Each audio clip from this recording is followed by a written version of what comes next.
안녕하십니까. 한 달에 한 번 국가보훈처의 주요 소식을 전해드리는 월간 국가보훈처입니다. 놓쳐서는 안 될 다양한 정책과 소식들 지금부터 알아보도록 하겠습니다. 박민식 국가보훈처장은 취임 후 처음으로 광주 지역 보훈 현장을 찾아 보훈 가족들과 소통하는 시간을 가졌습니다. 지난 8월 30일 광주를 찾은 보훈처장은 국립 5.18 민주묘지를 참배한 뒤 5월 어머니 집에서 배식 봉사를 하고 5.18 민주화 운동 희생자 자택을 방문해 민주유공자 명패를 달아드렸습니다. 이 자리에서 보훈처장은 5.18 민주유공자분들의 희생과 헌신을 더 널리 알려나가고 그 숭고한 정신을 책임있게 계승할 수 있도록 최선을 다할 것이라고 밝혔습니다. 국가보훈처가 용산 보훈 메모리얼 파크 조성에 본격 착수합니다. 용산공원에 추진 중인 용산 보훈 메모리얼 파크는 대한민국의 대표적인 국가공원 상징 공간으로 국가를 위해 헌신한 분들을 국민들과 함께 기억하고 되새기는 공간으로 조성 예정이며 지난 8월 30일 첫 TF회의를 개최한 데 이어 기본구상 연구 용역을 올해 말까지 마무리할 방침입니다. 2022 보훈사적지 탐방단 발대식이 지난 8월 31일 백범 김구기념관에서 열렸습니다. 우리의 한 세기를 기억하다라는 주제로 진행되는 올해 보훈사적지 탐방은 온라인 신청으로 모집 선발된 만 19세 이상 34세 이하의 대학생과 예비교원, 일반 시민 등 평소 보훈 문화에 관심 있는 청년 세대 300명이 참여해 6주 동안 전국의 보훈사적지를 중심으로 진행됩니다. 보훈사적지 탐방은 광복 50주년을 계기로 지난 1994년부터 시작됐으며 젊은 세대가 공감하는 다양한 체험 행사를 통해 선열들의 숭고한 생애와 정신을 기억하고 가슴 깊이 새기는 소중한 기회가 되고 있습니다. 지난 8월 30일 국무회의에서는 내년 국가보훈처 예산안 6조 1,593억 원이 편성 의결됐습니다. 예산안의 주요 내용을 살펴보면 우선 보상금과 수당을 역대 최고 수준으로 인상하고 보상급여 차이를 개선하는 등 4조 8,360억 원을 편성했습니다. 위탁병원을 확대하고 진료비 감면 연령 제한을 폐지하는 등 의료 서비스 개선과 진료비 부담 경감을 위해서는 6,574억 원을 편성했고 국가유공자증 통합, 개선과 국립묘지 안장 능력 확충, 독립유공자 및 후손에 대한 지원 등 보훈 예우 강화를 위해서는 514억 원을 편성했습니다. 국가보훈처는 국가가 끝까지 책임지는 인류 보훈 구현을 위해 모든 역량을 집중할 것입니다. 국립대한민국 임시정부 기념관과 대통령 기록관은 업무 협약을 체결하고 전시, 연구, 교육 등 전반에 걸쳐 상호 협력하기로 했습니다. 협약에 따라 양기관은 앞으로 학술, 출판물 등 양기관의 각종 정보와 결과물을 공유하고 문화 콘텐츠 확장 및 교육 프로그램 개발 협력과 지원 등에 나설 계획입니다. 첫 사업으로 환국, 대한민국 임시정부 돌아오다라는 주제의 특별 전시회를 오는 11월 23일 대통령 기록 전시관에서 개막한 뒤 내년 6월까지 개최할 예정입니다. 한중수교 30주년을 맞아서 윤봉길 의사의 자필 이력서와 유서를 비롯한 백범일지 초판 서명본 등이 일반에 공개됐습니다. 국립대한민국 임시정부 기념관은 오는 12월 25일까지 금난지교 위대한 동행이라는 주제로 특별전을 개최합니다. 한중수교 이후 진행된 임시정부 청사복원과 독립운동가의 유해봉환 사업, 공동학술 조사와 연구 등 3부로 나눠 전시되는 이번 전시는 대한민국 임시정부의 역사와 가치를 함께 기억하고 되새기는 소중한 기회가 될 것입니다. 추석 연휴를 앞두고 국가보훈처는 매달 15일 지급되던 보훈급여금을 일주일 앞당겨 지난 9월 8일 조기 지급했습니다. 9월분 보훈급여금 지급 규모는 약 42만 명, 3,756억 원이며 보훈처는 지난해 설 명절에도 보훈급여금을 조기 지급했습니다. 코로나19 확산 이후 온라인 참배로 대체됐던 전국 12개 국립묘지가 이번 추석에는 전면 개방됐습니다. 또한 추석 명절 기간 중 국가유공자를 비롯한 보훈가족들의 보훈병원 이용에도 차질이 없도록 전국 5개 보훈병원과 515개 지정위탁병원에서는 비상근무 체계를 강화했습니다. 앞으로 매년 5월 29일이 해외 파병 용사의 날로 지정됩니다. 참전유공자법 시행령과 제대군인 지원에 관한 법률 시행령 개정안이 국무회의에서 의결됨에 따라 유엔 평화유지군의 날인 5월 29일을 해외 파병 용사의 날로 지정하고 10년 이상 장기 복무 제대군인들에게는 전국 지방자치단체가 관리하는 4만 7천여 개의 주차장과 체육시설 이용요금이 할인될 전망입니다. 추석 연휴 첫날인 지난 9월 9일 박민식 국가보훈처장은 국립대전현충원을 찾아 현장 소통 활동에 나섰습니다. 박 처장을 비롯한 보훈처 간부들은 대전현충원을 찾은 유가족과 참배객들에게 국화와 태극기가 새겨진 마스크를 전달하며 참배객을 맞이했습니다. 또한 명절이지만 수해 복구와 코로나 여파로 현충원을 찾지 못하는 유가족을 대신해 헌화 참배하는 참배 대행 서비스도 진행했습니다. 한국의 사위로 알려진 레리 호건 미국 메릴랜드 주지사가 제1호 대한민국 명예보훈 장관으로 위촉됐습니다. 레리 호건 주지사는 한국계 유미 호건 여사의 남편으로 지난 7월 준공된 한국전 전사자 추모의 벽 건립을 위해 25만 달러를 기부하기도 한 미국 공화당의 유력 정치인입니다. 명예보훈장관은 보훈처가 2023년 정전협정 70주년을 맞아 유엔 참전국의 명망 높은 인사들을 위촉해 참전 용사들의 명예 선양과 권익 증진에 기여하기 위해 마련한 것으로 앞으로도 적극 추진할 예정입니다.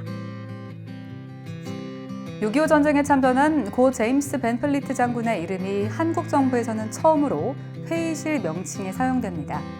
보훈처는 2023년 정전 70주년을 맞아서 대한민국을 위해 목숨을 걸고 싸웠던 6.25 전쟁 영웅을 기억하고 널리 알리기 위해 정부 세종청사 국가보훈처 5층의 기존 평화실을 벤플리트 홀로 변경했습니다. 고 제임스 벤플리트 장군은 미 8군 사령관으로 혁혁한 전공을 세우고 전역 후에도 한미 양국의 우호 증진에 크게 기여한 한미동맹의 상징적 인물입니다. 국가보훈처는 다양한 사업을 통해 한미동맹과 보훈외교를 더욱 강화해 나갈 계획입니다.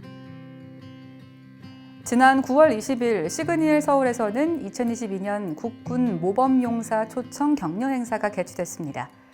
우리의 명예, 모두의 자랑을 주제로 진행된 이번 행사에는 모범용사 60명과 배우자 60명 등 총 150여 명이 참석했으며 국가 안보를 위해 헌신하고 있는 모범용사에 대한 존경과 감사, 그리고 어려운 여건에서도 모범용사를 지지하고 응원하는 배우자와 가족에 대한 감사와 사랑의 마음을 전달하는 특별한 시간도 마련됐습니다. 박민식 국가보훈처장은 축사를 통해 확고한 보훈체계는 강력한 국방력의 근간인 만큼 제복에 대한 존중이 우리 사회 구성원 모두가 함께하는 문화가 될 수 있도록 보훈정책 추진에 최선을 다하겠다고 밝혔습니다. 국가보훈처와 소방청이 소방공무원에 대한 예우와 지원을 위해 협력에 나섭니다. 박민식 국가보훈처장과 이흥교 소방청장은 지난 9월 21일 중앙소방학교에서 업무 협약을 체결했습니다. 이번 협약은 각종 재난과 화재 현장에서 위험 직무를 수행하는 소방관에 대한 인류 보훈을 실현하기 위한 것으로 양 기관은 앞으로 소방관에 대한 등록 신청 지원부터 국립묘지 안장까지 긴밀히 협력할 계획입니다. 국가보훈처가 부산에서 한 개인이 보관 중이던 영국군 유엔 참전용사의 유해를 국립대전현충원에 긴급 안치했습니다. 국가보훈처와 주한 참전국 대사관은 유엔 참전용사의 안장 신청이 접수되면 유가족과 국내 봉환 일정을 사전 협의해 봉송 계획과 안장 일정을 수립하고 관련 경비 등을 지원하고 있습니다. 하지만 이번 고 제임스 그룬디 씨의 경우 지인이 개인 자격으로 국내에 모시고 오면서 통상적인 사후 안장 절차가 진행되지 못했으며 관련 내용을 보고받은 박민식 국가보훈처장은 긴급 지시를 통해 사후 안장 절차가 완료될 때까지 최고의 예우로 모시도록 했습니다. 국가보훈처는 주한 영국 대사관, 부산 유엔 기념공원과 고 제임스 그런디 씨의 안장 절차를 마무리하고 최고의 예우로 품격에 맞게 안장식을 거행할 예정입니다. 코로나19 상황 등으로 인해 어려움을 겪고 있는 국가보훈 대상자들의 생활 안정을 위해 대출 규제와 이자 상환 부담이 완화됩니다. 국가보훈처는 대부 지원 시행 지침을 일부 개정해 지난 9월 26일부터 시행에 들어갔습니다. 이번 지침 개정에 따라 기존 대출 후 재대출을 받을 수 있는 기한을 3년에서 2년으로 단축했으며 상환 유예 제도와 연체이자 감면 제도도 적극 활용할 방침입니다. 또한 나라사랑 대출에 대해 언제 어디서나 대출을 이용할 수 있도록 온라인 신청 시스템도 최초로 도입할 예정입니다. 국가보훈처는 9월 26일부터 5박 6일 일정으로 미국과 캐나다, 튀르키예 등 5개 참전국 UN 참전 용사와 유가족을 한국으로 초청하는 재방한 행사를 진행했습니다. 이번 재방한단은 판문점 방문을 시작으로 서울 현충원 참배와 국립중앙박물관 관람, 상덕궁 방문 등을 통해 한국의 문화를 체험하고 감사 만찬에 참석한 뒤 출국했습니다. UN 참전용사 재방한 사업은 1975년 시작된 행사로 지금까지 22개국 33,445명이 초청됐습니다. 국가유공자 신체검사 과정을 알기 쉽게 설명해주는 만화 영상이 제작됐습니다. 신체검사는 국가유공자 및 보훈보상 대상자 요건을 인정받은 뒤 등급을 판정하기 위한 것으로 전국 5개 보훈병원에서 연평균 14,000여 명이 검사를 받고 있습니다.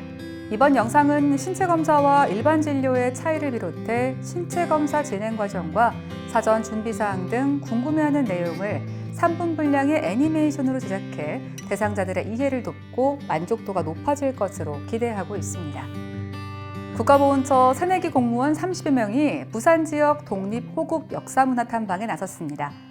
더 행복한 보훈이라는 주제로 진행되는 이번 탐방은 보훈 공직자로서 보훈의 가치와 의미를 되새기고 새내기 공무원 간 소통과 화합을 다지기 위해 진행됐습니다.